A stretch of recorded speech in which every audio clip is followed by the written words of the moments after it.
Zombie Apocalypse.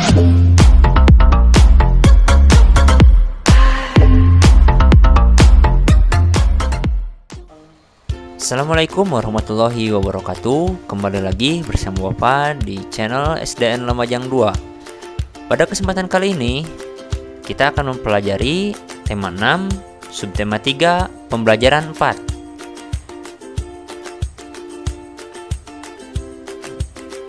Nah, anak-anak, jika cita-cita dapat disamakan dengan sebuah impian yang ingin diraih, apakah impian besarmu?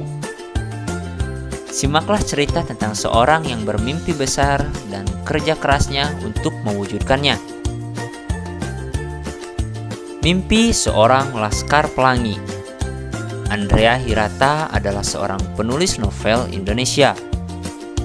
Novelnya yang terkenal berjudul Laskar Pelangi. Karyanya tiba-tiba menjadi pembicaraan di mana-mana, terlebih di dunia sastra. Karya Andrea Hirata dianggap sangat mewakili kehidupan anak-anak di Indonesia. Apalagi novel ini diangkat dari kisah nyata sang penulis.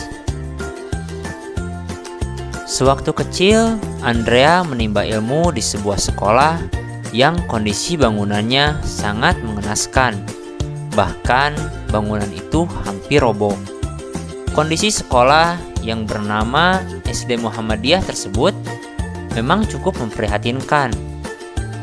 Sebagai anak dari pegawai rendahan PN atau perusahaan negara timah di Belitung, ia terpaksa bersekolah di sekolah yang bentuknya lebih mirip sebagai kandang hewan ternak. Kendati harus menimba ilmu di bangunan yang tak nyaman, Andrea tetap memiliki motivasi yang besar untuk belajar. Di sekolah itu pula, ia bertemu dengan sahabat-sahabatnya yang dijuluki dengan sebutan Laskar Pelangi. Di SD Muhammadiyah, Andrea bertemu dengan seorang anak guru bernama NA atau Nyi Ayu Muslimah. Kegigihan Bu Muslimah untuk mengajar siswa yang hanya berjumlah tak lebih dari 11 orang itu ternyata sangat berarti bagi kehidupannya. Berkat Bu Muslimah, Andrea mendapat dorongan yang membuatnya mampu menempuh jarak 30 km dari rumah ke sekolah untuk menimba ilmu. Bu Muslimah juga memacunya untuk mengejar cita-cita bersekolah di negeri seberang, Prancis.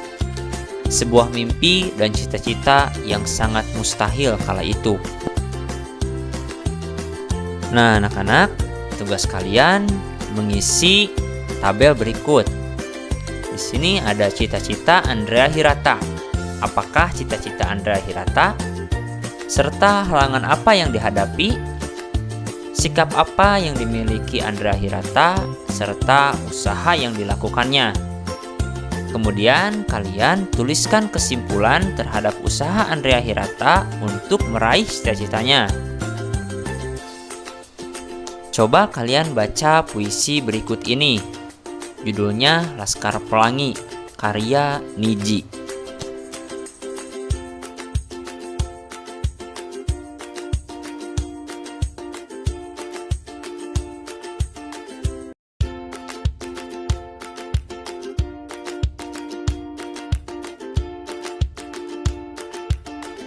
Andrea Hirata merupakan salah satu contoh pemuda masa kini yang gigih memperjuangkan mimpi dan cita-citanya.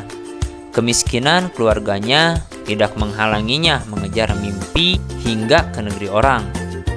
Ayah Andrea adalah pegawai di PN Timah Belitung. Memang tidak dapat menyediakan banyak dana untuk sekolah Andrea. Belitung dahulu merupakan daerah penghasil timah andalan Indonesia. Timah adalah salah satu hasil sumber daya alam tambang. Anak-anak, kalian perhatikan peta daerah persebaran sumber daya bahan tambang berikut.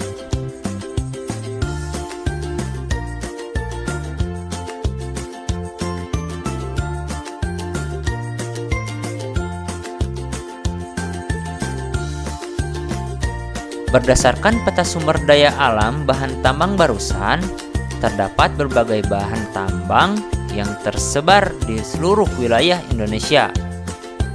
Barang-barang tambang yang terdapat di wilayah Indonesia antara lain minyak bumi, batu bara, tembaga, besi, timah, kapur, yodium, asbes, marmer, dan belerang. Sekarang ayo berlatih. Barang tambang sangat diperlukan untuk memenuhi kebutuhan industri. Ada banyak manfaat bahan tambang.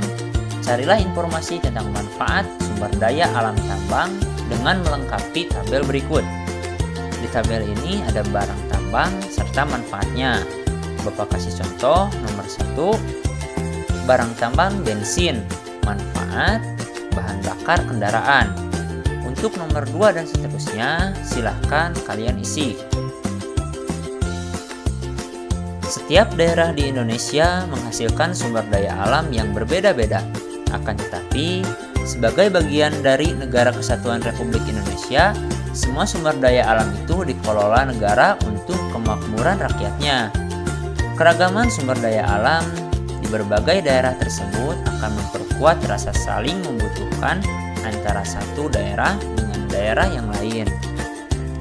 Tidak hanya keragaman sumber daya alam, keragaman kegiatan keagamaan di Indonesia juga menjadikan Indonesia sebagai negeri yang unik.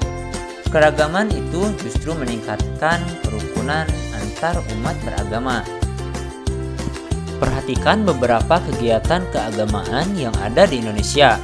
Kamu dapat dengan mudah mengetahuinya dari kalender nasional yang menandai kegiatan hari raya keagamaan sebagai hari libur nasional. Tahukah kamu tentang perayaan-perayaan keagamaan ke-6 agama besar di Indonesia? Bagaimana para umat beragama merayakannya? Kemudian untuk tugas terakhir dari Bapak, pilihlah satu perayaan keagamaan yang paling kamu ketahui yang dilakukan masyarakat di daerah kamu tinggal. Tuliskan penjelasanmu dalam sebuah paragraf dan tuliskan di bawah ini. Nah, di sini ada nama perayaan, misalnya Idul Fitri atau Idul Adha. Kemudian tujuan perayaan, sejarah singkat, serta cara masyarakat merayakannya. Nah, anak-anak, sekian untuk pembelajaran kali ini. Semoga bermanfaat. Tetap jaga kesehatan, cuci tangan pakai sabun, pakailah masker, jagalah jarak, dan jangan lupa berdoa. Assalamualaikum warahmatullahi wabarakatuh. Tell me pretty lies, look me in the face, tell me that you love me.